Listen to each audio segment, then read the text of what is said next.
Data centers are something that I never think about, and I would maybe guess you don't think about it really ever at all. I go on my phone, I text, stuff's in the cloud, whatever, I just kind of forget about it. Stuff is saved in my Google Drive, my Gmail, stuff like that. Where exactly is all of that, like, physically stored? The sky, right? It's in the cloud. Well, no, it's not. It's actually just a bunch of these machine centers. They're called data centers. At their core, they basically, they store data. And now, especially with AI, with stuff like ChatGPT and other services like that, they are, I would say, even more relevant. AI models need huge amounts of work and computation, and that's kind of where the data centers do come in for that. So, okay, we know they're in these data centers, but physically, where are these data centers? They're not in the sky, they're not in the cloud, as I said. Well, they're just in various parts of the world. And, well, it turns out there has been a study that has been conducted, basically took stats from all of the data centers around the world, and it found out that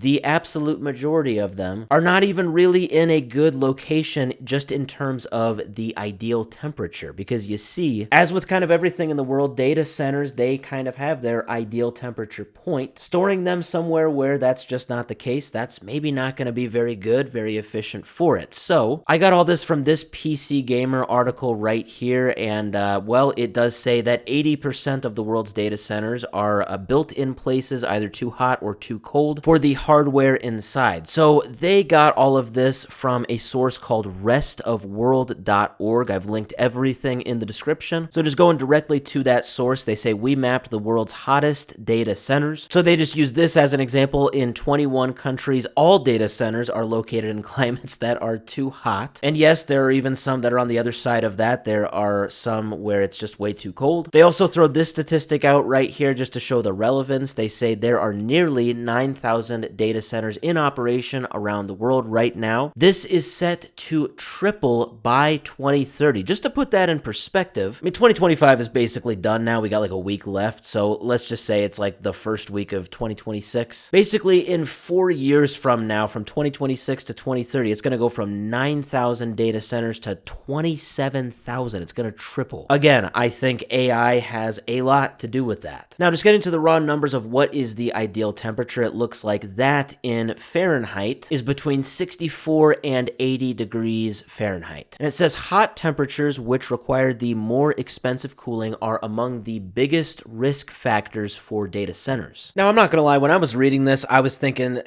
okay, this doesn't make sense. Wouldn't it not matter? The data centers, they're inside. It's not like these boxes of data are just like sitting outside in the scorching 115 degree Fahrenheit weather, just braving all of the Mother Nature. Well, no, that's not the case. Of course they are stored inside, but the thing is, it's still not ideal because more cooling equals more energy use, which equals more money spent. In fact, it looks like the cooling, just in these hot temperatures, the cooling of the inside of these data centers actually can account sometimes for like a good amount of the electrical use. Like 40% of the electrical use. That is one statistic I am seeing. That is a ton of money, and that is definitely not something to take lightly. Now, it's saying in cool temperatures, it's not as big of a factor. I guess the energy cost is not as high for heat, or at least in these cases, but it can lead to some issues with humidity and condensation as well, which can risk having hardware problems. So overall, this is very much not ideal if 80% of these data centers are in this range. And we see right here the reason that they got this 80% statistic is that it says of the 8,808 operational data centers, nearly 7,000 are located in